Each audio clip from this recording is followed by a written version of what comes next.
अस्सलाम वालेकुम grade 9 students. आज हम एक्सरसाइज 2.5 करने जा रहे हैं। चैप्टर नंबर 2 की एक्सरसाइज नंबर 5 क्लास 9 और इसमें कॉन्सेप्ट ऑफ आयोटा को हम देखेंगे। सबसे पहले हम देखेंगे कि जी कॉम्प्लेक्स नंबर है क्या और आयोटा का मतलब क्या है। आयोटा एक ग्रीक लेटर है और कॉम्प्लेक्स नंबर क्या होता है, रियल नंबर उसमें डिफरेंस क्या होता है, और उसके बाद में इंशाल्लाह एक्सरसाइज को सॉल्व करने चलते हैं। स्लाइड ऑन कर लेते हैं स्ट्रेट अवे।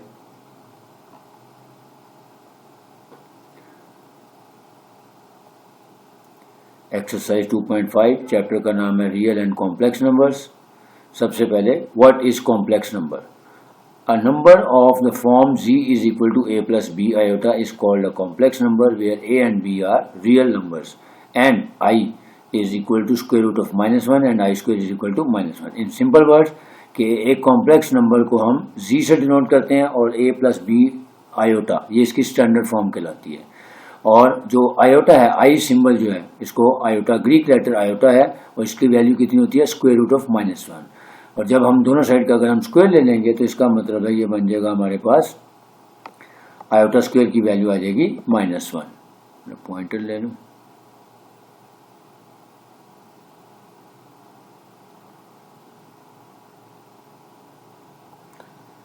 ठीक हो गया, यानी आयोटा की वैल्यू होती है स्क्वायर रूट ऑफ माइनस। इसका मतलब है कि negative value under square root is an imaginary number, जिसको हम आयोटा से डिनोट करते हैं। यानी जब भी कोई वैल्यू नेगेटिव साइन के साथ होगी स्क्वायर रूट में तो वो रियल वैल्यू नहीं हो सकती है, वो रियल नंबर नहीं हो सकता, उसको हम कॉम्प्लेक्स नंबर कहते हैं। और उसको डिनोट करते हैं हम सिंबल आई से इटैलिक में और इसको पढ़ते हैं आयोटा। आगे एक्सप्लेन कर लेते हैं इसको थोड़ा सा। देखिए standard form g is equal to a plus B iota. अब इसमें दो अल्फाबेट्स हैं a और ये b। a and b are the real numbers, ये दोनों रियल नंबर्स हैं। Where i is your imaginary number, जिसको मैंने कहा आयोटा। यानी आयोटा का मतलब होता है negative value under square root, और square root of -1 is equal to iota. यानी a और b इसके रियल नंबर्स हैं और i जो है वो इसका इमेजिनरी नंबर कहलाता है। तो जो a एंड b जो इसके रियल नंबर्स है इसको हम रियल पार्ट भी कहते हैं। यानी किसी भी कॉम्प्लेक्स नंबर के दो पार्ट्स होते हैं, एक इमेजिनरी पार्ट और एक रियल पार्ट। जो नंबर्स हैं a and b these are the real numbers, और इसको रियल पार्ट को हम कहते हैं सिर्फ a। जो a है, क्योंकि देखें दो स्टैंडर्ड फॉर्म में दो चीजें हैं, एक ये रियल नंबर है और एक ये इमेजिनरी नंबर आयोटा। तो a जो है इसका रियल पार्ट कहलाता है और b जो है इसका इमेजिनरी पार्ट कहलाता है, और i जो है वो इमेजिनरी नंबर यानी आयोटा कहलाता है। ये देखें, so real part of z is equal to, इसको डिनोट करते हैं r ऑफ z, यानी जो a है इसका रियल पार्ट है जिसमें i की वैल्यू नहीं है, आयोटा नहीं है। और जो इसका इमेजिनरी पार्ट है, इमेजिनरी पार्ट ऑफ z यानी i M z is equal to b, और आयोटा जो है वो इमेजिनरी नंबर है जिसकी वैल्यू सिंबल लिखे हैं मैंने, देखे symbol i is known as iota and its value is square root of -1। How to calculate the value of iota. Iota की वैल्यू कैलकुलेट कैसे करनी, सिंपल सा रूल है कि जब भी कोई नेगेटिव नंबर या वैल्यू अंडर रेडिकल साइन यानी स्क्वायर रूट के अंदर होगी तो वो हमेशा इमेजिनरी नंबर यानी आयोटा में कन्वर्ट हो जाएगी। उसको बनाने का तरीकाकार क्या है देख लेते हैं। फॉर एग्जांपल -4 का स्क्वायर रूट। अब हम क्या करेंगे, -4 को हम लिख सकते हैं -1 into 4, यानी इसमें से 4 को अलग कर लें और -1 को अलग कर लें तो हम इसको it can be written as √4 into √-1। So square root of 4 2 होता है और स्क्वायर रूट ऑफ -1 आयोटा होता है, लिहाजा ये 2 आयोटा आ गया। एक एग्जाम्पल ले लें, स्क्वायर रूट ऑफ -11, तो इसमें भी 11 और -1 को अलग कर लें तो स्क्वायर रूट ऑफ 11 क्योंकि परफेक्ट स्क्वायर नहीं है तो ये आ जाएगा स्क्वायर रूट ऑफ 11 या √11 और -1 हो जाएगा आयोटा। नेक्स्ट एक और एग्जाम्पल ले लेते हैं, स्क्वायर रूट ऑफ -25, तो इसको लिखेंगे 25 का स्क्वायर रूट इंटू -1 का स्क्वायर रूट, तो 25 का स्क्वायर रूट ले जाएंगे 5 और स्क्वायर रूट ऑफ -1 आयोटा में कन्वर्ट हो जाएगा। सिमिलरली -12 अंडर रूट, तो -1 लगा करें 12 लगा करें तो 12 का जब स्क्वायर रूट लेंगे वो तो आ जाएगा 2 अंडर रूट 3 और -1 अंडर रूट आ जाएगा आयोटा। नेक्स्ट दो और ले लेते हैं एग्जाम्पल्स, -3 का स्क्वायर रूट, तो ये हो जाएगा under root 3 into -1, so under root 3 iota. Under root -24, तो ये हो जाएगा 24 का स्क्वायर रूट इंटू -1 का स्क्वायर रूट, तो 24 का स्क्वायर रूट होता है 2 टाइम्स अंडर रूट 6 और आयोटा। अब यहाँ से एक रूल आपने देखना है, कि देखें जैसे 4 था 25 था, ये दोनों परफेक्ट स्क्वायर थे। यानी जब भी कोई परफेक्ट स्क्वायर होगा नेगेटिव साइन के साथ तो उस परफेक्ट स्क्वायर का स्क्वायर रूट ले लेंगे तो वो होल नंबर में कन्वर्ट हो जाएगा। जैसे 4 को 2 में किया, 25 को 5 में किया। अगर कोई वैल्यू नॉट परफेक्ट स्क्वायर हो या प्राइम नंबर जैसे 11 है या 3 है तो क्या होगा, जो प्राइम नंबर या ऐसा नंबर जो कंपोजिट नंबर हो लेकिन वो परफेक्ट स्क्वायर ना हो तो उसको हम ऐसे ही लिखते हैं। यानी अगर प्राइम नंबर होगा तो प्राइम नंबर स्क्वायर रूट के अंदर ही रहेगा, √11 आयोटा बन जाएगा, √3 आयोटा बन जाएगा। और ये देखें जैसे 12 और 24 ये कंपोजिट नंबर है, ये परफेक्ट स्क्वायर नहीं है लेकिन कंपोजिट नंबर है लेकिन प्राइम नंबर नहीं है। तो इसमें हम क्या करेंगे, इसको हम रेडिकल फॉर्म में लिखेंगे। मतलब इसका तरीकाकार क्या होता है, जैसे 12 है, अब 12 जो है इसका परफेक्ट स्क्वायर जो है वो इसके करीब 3 हुआ 9, तो 9 का स्क्वायर रूट ले लेंगे तो वो आ जाएगा 3 और साथ 2 2 जा 4 और 2 यानी 12 की अगर हम पेयरिंग करें तो 2 2 जा 4 और √3 आ जाएगा, क्योंकि 4 एक परफेक्ट स्क्वायर है तो उसका स्क्वायर रूट ले लेंगे। इस तरह 24 के करीब 3 जो परफेक्ट स्क्वायर है वो हमारा 2 2 जा 4 और 4 6 जा 24, यानी जो स्क्वायर रूट है वो बाहर आ जाएंगे। नहीं तो यहाँ पे आप कैलकुलेटर भी यूज कर सकते हैं। अब चलते हैं एक्सरसाइज की तरफ। Exercise 2.5 question number 1 evaluate iota raise to the power 7। अच्छा, अब सबसे पहले जब भी आयोटा की पावर 2 से ज्यादा हो जाएगी, अब जब भी 2 से ज्यादा हो जाएगी तो या तो वो इवन पावर होगी या ऑड होगी। अगर तो ये इवन पावर है तो उसको हम वहीं पे ब्रेक कर लेंगे आयोटा 2 से डिवाइड करके। अब जैसे ये है ऑड है 7, तो 7 से करीब तरीन इवन नंबर क्या है जो उससे छोटा हुआ है 6, तो हम इसको लिखेंगे आयोटा 6 डॉट आयोटा, ताकि आयोटा की पावर 7 बन सके। अब आयोटा 6 को हम ब्रेक करेंगे, यानी 6 को हम लिख सकते हैं 2 की पावर 3, क्योंकि आयोटा स्क्वायर की वैल्यू -1 होती है। तो जो भी इवन नंबर आ रहा है उसको हम 2 से डिवाइड कर देंगे और उसको होल नंबर बना लेंगे, यानी 2 3 जा 6, तो हम इसको लिख सकते हैं आयोटा 2 या आयोटा स्क्वायर की पावर 3। अब आयोटा स्क्वायर की पावर 3 लिखा और साथ आयोटा आ गया। अब आयोटा स्क्वायर की जगह में हमेशा -1 पुट कर देंगे। ये लिखा रूल लिखा हुआ है, iota square is always equal to -1। फिर आयोटा स्क्वायर की जगह -1 आ गया तो आ जाएगा -1 की पावर 3 इंटू या डॉट आयोटा। अब यहाँ पे भी रूल है, ये देखें दोनों मैंने रूल है कि अगर -1 की पावर इवन हो तो आंसर हमेशा पॉजिटिव 1 आता है, और अगर -1 की पावर ऑड हो तो आंसर हमेशा नेगेटिव आता है। तो यहाँ पे -1 की पावर 3 था यानी ऑड था, तो इसका आंसर आ जाएगा -1 into iota. So -1 into iota को मल्टीप्लाई करेंगे तो माइनस आयोटा आंसर आ जाएगा। Next part number 2 iota raise to the power 50। अब देखें ये इवन नंबर है तो इसका तो आसान तरीका है कि इस इवन नंबर को 2 से डिवाइड कर दें, यानी जब हम 2 से डिवाइड करेंगे तो आ जाएगा 25। तो हम इसको लिख सकते हैं आयोटा 2 की पावर 25। अब आयोटा 2 या आयोटा स्क्वायर की वैल्यू होती है -1, ये वैल्यू इसकी जगह पुट कर दें तो ये आ जाएगा -1 की पावर 25। अब क्योंकि -1 है और -1 की पावर ऑड है तो ये देखें रूल लिखा हुआ है कि -1 अगर आ जाए और उसकी पावर ऑड हो होल की पावर तो हमेशा आंसर -1 आता है, जैसे इसका आंसर आ जाएगा -1। Next part number 3 iota raise to the power 12। Again even है तो डायरेक्ट 2 से डिवाइड कर दें तो हो जाएगा 2 6 या 12, तो लिखेंगे आयोटा 2 की पावर 6। अब आयोटा 2 यानी आयोटा स्क्वायर की जगह आ जाएगा -1, तो -1 की होल पावर करेंगे 6 तो 1 आ जाएगा, क्योंकि -1 की पावर इवन नंबर है तो आंसर पॉजिटिव 1 आएगा। Next minus iota raise to the power 8। अब इसमें देखें पहले 3 सवालों में और बात थी, इसमें डिफरेंट है। जब भी आयोटा के साथ माइनस साइन आ जाए ब्रैकेट के अंदर हो तो हम इसको पहले दोनों हिस्सों में डिवाइड कर लेंगे, यानी हम इसको लिखेंगे -1 टाइम्स आयोटा, पहले इसको अलग-अलग कर लेंगे। अब -1 की पावर 8 और फिर आयोटा की पावर 8 दोनों को अलग-अलग कर लेंगे। अब आयोटा की पावर इवन है तो अगेन 2 से डिवाइड करेंगे तो हो जाएगा आयोटा 2 की power 4। So -1 whole raise to the power 8 into iota square की पावर 4। अब आयोटा स्क्वायर की पावर 4 करके हम आयोटा स्क्वायर की जगह -1 पुट कर दें तो देखिए -1 की पावर 8 -1 की पावर 4 आ गया।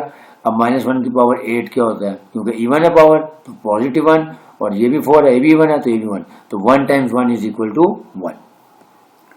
Next part number 5 minus iota whole raise to the power 5। बिल्कुल ऐसे ही जैसे अभी पार्ट 4 किया, माइनस और 1 और आयोटा को पहले अलग अलग कर लें और फिर दोनों पे पावर अप्लाई कर दें, यानी -1 की पावर 5 इंटू आयोटा की पावर 5। अब क्योंकि आयोटा की पावर 5 ऑड है तो इससे जो नियरेस्ट इवन नंबर है वो है 4, तो हम इसको लिखेंगे आयोटा की पावर 4 डॉट आयोटा। फिर जब आयोटा की पावर 4 को हम लिख सकते हैं 2 की पावर 2, यानी ताकि 4 हो जाएगा, फिर आयोटा स्क्वायर की जगह आ जाएगा -1। सो -1, क्योंकि -1 की पावर ऑड नंबर था तो इसका आंसर आ गया -1। फिर आयोटा यानी -1 की पावर 2 इवन आ रहा है तो इसका आंसर आ जाएगा +1। So -1 into +1 multiplied by iota, तो माइनस प्लस माइनस, तो -1 को आयोटा से मल्टीप्लाई करेंगे तो माइनस आयोटा आ जाएगा। नेक्स्ट आयोटा की पावर 27, ऑड नंबर है तो इससे नियरेस्ट जो सा होगा वो होगा आयोटा 26। तो आयोटा 26 डॉट आयोटा करेंगे पहले इसको, फिर आप 26 को 2 पे डिवाइड करेंगे तो आ जाएगा 13। तो आयोटा स्क्वायर की पावर 13 इंटू आयोटा, अब आयोटा स्क्वायर की जगह -1 पुट करें, -1 की पावर 13 इंटू आयोटा, क्योंकि -1 की पावर ऑड है तो आंसर आ जाएगा -1। So -1 into iota is equal to minus iota. Next question number 2, write the conjugate pair of the following complex numbers. अब कॉन्जुगेट पेयर बहुत आसान होता है कि जो भी हमारी स्टैंडर्ड फॉर्म होती है a प्लस बी आयोटा, तो जो उसका इमेजिनरी पार्ट होता है यानी जिसमें आयोटा होता है उसका साइन चेंज कर देते हैं तो उसका कॉन्जुगेट पेयर बन जाएगा। मसलन ये कॉम्प्लेक्स नंबर एक तरफ लिख देते हैं, इधर उसका कॉन्जुगेट पेयर लिख लेते हैं। Let z is equal to part 1, जो भी वैल्यू दी हुई थी 2 + 3 आयोटा, तो इसका तरीकाकार क्या होता है, जो कॉन्जुगेट पेयर है उसको हम z बार लिखते हैं, लेकिन क्योंकि मेरे पास सिस्टम में बार की ऑप्शन नहीं आ रही तो इसलिए मैंने इसको अंडरलाइन किया, लेकिन अगर आप बुक्स में देखेंगे तो ये z बार होता है। तो z बार उसका कॉन्जुगेट पेयर शो करता है, उसका क्या मतलब होता है कि जो इसका इमेजिनरी पार्ट है उसका साइन चेंज कर दें, क्योंकि यहाँ +3 था तो यहाँ पे देखें -3 हो गया। नेक्स्ट पार्ट नंबर 2, 3 - 5 आयोटा, तो देखिए -5 का साइन चेंज कर देंगे तो ये +5 आयोटा हो जाएगा। Next let z is equal to -1, अब क्योंकि यहाँ -1 था, जब माइनस का था सिर्फ रियल पार्ट दिया हुआ था सॉरी ये माइनस आयोटा था, तो माइनस आयोटा था, इसका मतलब इसमें इमेजिनरी पार्ट दिया हुआ है, रियल पार्ट नहीं दिया था, तो जो पार्ट मिसिंग हुआ हम उसकी जगह 0 लिख लेते हैं ताकि स्टैंडर्ड फॉर्म बन जाए, क्योंकि आई दिया हुआ था तो यह आई ऐसे आ गया, तो रियल पार्ट मिसिंग है उसको लिखेंगे 0 - आयोटा। अब देखें इसका साइन चेंज कर दें, माइनस की बजाय प्लस आयोटा, तो 0 + आयोटा हो जाएगा। स्टैंडर्ड फॉर्म में आपने आंसर लिखना है। नेक्स्ट पार्ट नंबर 4, -3 + 4 आयोटा, तो z बार हो जाएगा -3 - 4 आयोटा। बस याद रखना है कि हमेशा आपने इमेजिनरी पार्ट जो है इसका उसका साइन चेंज करना है, इसका साइन नहीं चेंज करना रियल पार्ट का। Next z is equal to -4 - 4 iota, तो z bar is equal to -4 + 4 iota हो जाएगा। Last part z is equal to iota -3। अब इसको पहले स्टैंडर्ड फॉर्म में लिखें, स्टैंडर्ड फॉर्म का क्या मतलब है, रियल पार्ट हमेशा पहले लिखें, इमेजिनरी पार्ट बाद में, जैसे इसका रियल पार्ट पहले लिख लें -3 और ये प्लस आयोटा, अब इस आयोटा का साइन चेंज कर दें तो -3 और माइनस आयोटा आना था, यहाँ पे माइनस आयोटा आना है। मैं गलती कर दी, इसको मैं ठीक कर देता हूँ, पॉइंटर ले लेता हूँ।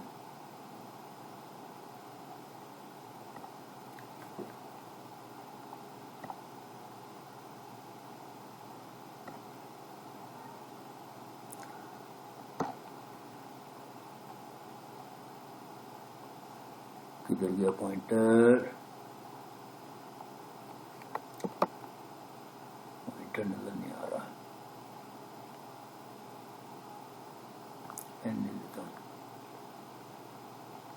ये यहाँ पे मैंने गलती की थी इसलिए इसको मैंने करेक्ट कर देना, ये माइनस है,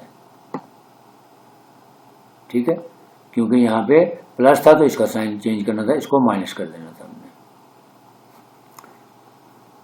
नेक्स्ट क्वेश्चन नंबर 3, वापस ले लें, एन की बजाय हाईलाइटर ले लेता हूँ, चले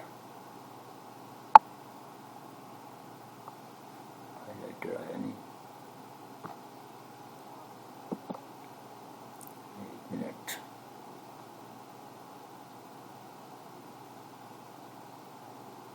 लेजर ही ले लेता हूँ, ये लेता। Question number 3, right the real and imaginary part of the following complex number. ये भी बहुत आसान है कि जिसमें आई होता है वो उसका इमेजिनरी पार्ट है और जिसमें आई नहीं होता वो उसका रियल पार्ट है। देखिए पार्ट 1 और पार्ट 2 सेलेक्ट किया है, देखिए z is equal to 1 + iota और यहाँ पे z is equal to -1 + 2 iota.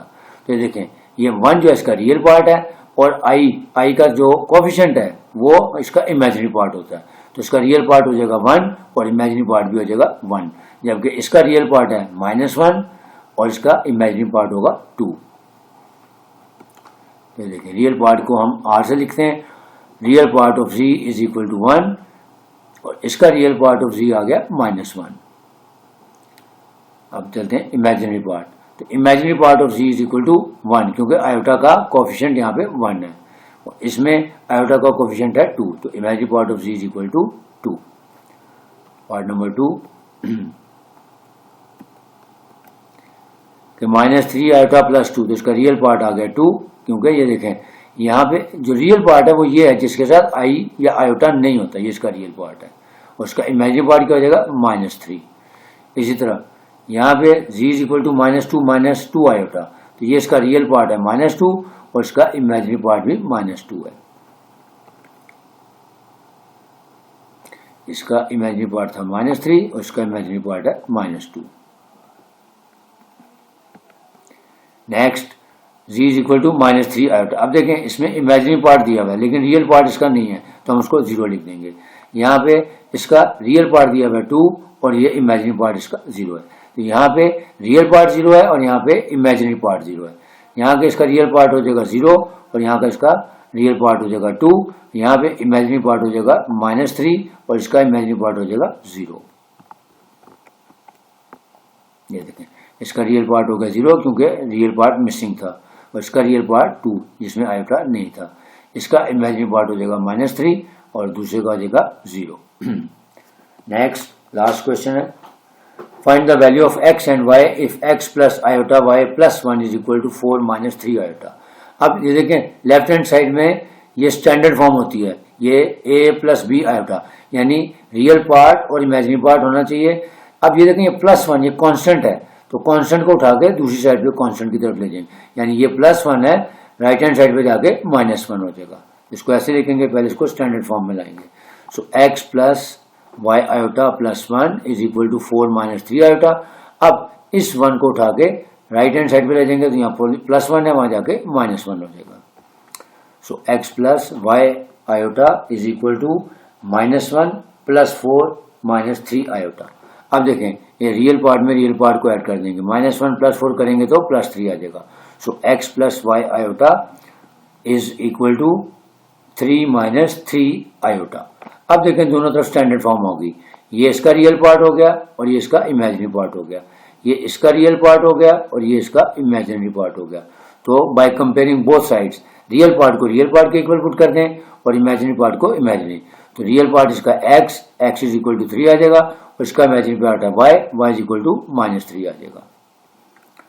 So by comparing both sides x is equal to 3 and y is equal to -3। उम्मीद है आप लोगों को समझ आ गई होगी। बहुत आसान एक्सरसाइज थी कि इसमें हमने सिर्फ कॉम्प्लेक्स नंबर का कॉन्सेप्ट देखा कि कॉम्प्लेक्स नंबर क्या होता है, कि ऐसा नंबर जिसको हम a प्लस b आयोटा की फॉर्म में लिख सकते हो।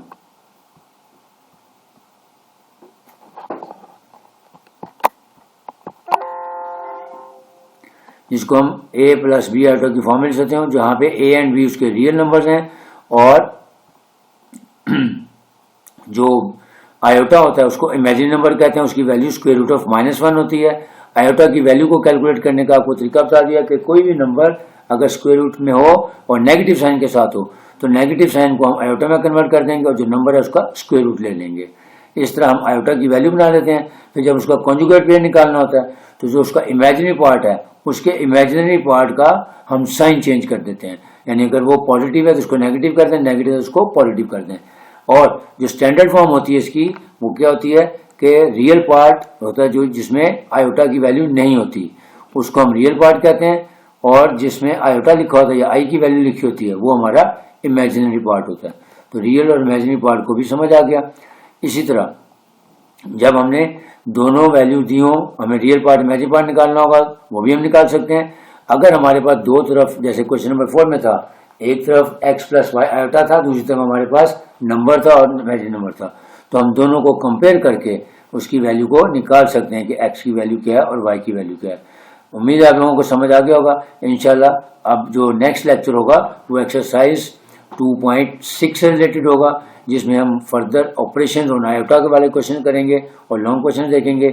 तब तक के लिए मुझे इजाज़त दें, और आपको मेरी अगर वीडियो पसंद आई है तो काइंडली इसको शेयर करें, लाइक करें और ज़्यादा से ज़्यादा लोगों को पहुँचाएँ। और जिन लोगों ने मेरे चैनल को सब्सक्राइब नहीं किया वो इसको सब्सक्राइब भी कर लें ताकि आइंदा आने वाली वीडियोज़ आपको मिल जाएँ। और जाने से पहले एक बात और कह दूंगा कि बहुत सारे बच्चे या बहुत सारे स्टूडेंट्स कहते हैं कि जी हमें क्योंकि 400 प्लस वीडियोस हैं तो मिलती नहीं है। तो इसका तरीका आसान ये है कि यूट्यूब के सर्च बार में जाएं, अपना ग्रेड लिखें, एक्सरसाइज का नंबर लिखें और अमीन शेरवानी लिखें। इंशाल्लाह दौड़ता हुआ आपके सामने मेरा चैनल आ जाएगा और फिर अपनी मर्जी की वीडियो आप देख सकते हैं। तब तक के लिए नेक्स्ट टाइम के लिए इजाज़त दीजिए। अल्लाह हाफिज़।